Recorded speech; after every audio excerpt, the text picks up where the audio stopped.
అందరికీ నమస్కారం అండి. కొంతమంది ఎదరోళ్ళని చిన్నబుచ్చేలాగా మాట్లాడేవాళ్ళు ఉంటారండి. ఎందుకు అంటే ఇప్పుడు ఏదో ఒక మాట ఒక సాడీలు ఎవరో మన మీద గిట్టినోళ్ళు చెప్పారు అనుకోండి, ఆ చెప్పినోళ్ళు సాక్ష్యానికి రమ్మంటే రేపొద్దున రారండి. వచ్చే పని ఉండదు వాళ్ళకి. చెప్పేసి వదిలేస్తారు, తుక్కులో నుప్పెట్టేస్తారు, కానీ సాక్ష్యానికి రమ్మంటే రారు. సాక్ష్యం లేని వాదన కింద అయిపోద్ది. ఎప్పుడు కూడా మనం ఏదన్నా ఒక అబద్ధం చెప్పినప్పుడు నిలబడి మాట్లాడగలిగితే చెప్పాలి, లేకపోతే లేదు. అది మానేసేసి ఆ రెండు కుటుంబాలు బారాబద్దలు అయిపోతూ ఉంటాయి. ఒక ఆవిడ నా దగ్గర బాధపడ్డారు. ఏంటంటే ఏదో మామూలుగా ఏదన్నా మనం మాట్లాడుకుంటున్నాం అనుకోండి, మాట్లాడుకునేటప్పుడు ఒక మాట అవతల నుంచి ఏదో ఒక మాట అంటే మనం ఇంకొక మాట అనవలసి వస్తుంది. మాటను పెట్టి మాట వస్తుంది. ఇప్పుడు ఏదైనా ఒక గొడవ వచ్చింది అంటే ఆ గొడవ కారణం ఒక పక్కనే ఉండదండి, ఇరుపక్షాలు ఉంటుంది. ఒకరికొకరు ఏదో ఒకటి మాట వస్తుంది. వచ్చినప్పుడు ఆ మాట మనం విన్నా సరే చెప్పకూడదు, తప్పు. చెప్తే ఏమవుతుందంటే గొడవ పెరుగుతుంది, వాళ్ళ కక్షలు పెట్టుకుంటారు. మనం వెళ్ళి చెప్పం. అప్పుడు వంకలు పెట్టి తిట్టుకోవటాలో, మనసు బాధపడేలాగా ప్రవర్తించటాలో చేస్తూ ఉంటారు. నేనేం అనలేదు కదా, ఎందుకు ఇలాగ మాట్లాడుతున్నారు, ఇలా చేస్తున్నారని యువతల వాళ్ళు బాధపడుతూ ఉంటారు.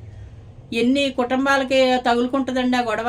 అందు గురించి అని విన్న మాట వదిలేయాలి, చూసిన మాట వదిలేయాలి. అవసరం అనుకుంటేనే ఉపయోగించాలి. సమర్థతగా ఎదురు నిలబడి నువ్వు పలానాప్పుడు అన్నావని అనేగలగ మాట ఉంటే చెప్పాలి తప్ప, లేకపోతే ఆ మాట చెప్పకూడదండి. ఇరుగు పొరుగు చుట్టాల బంధువులు ఎన్నో మాటలు వినపడుతూ ఉంటాయి.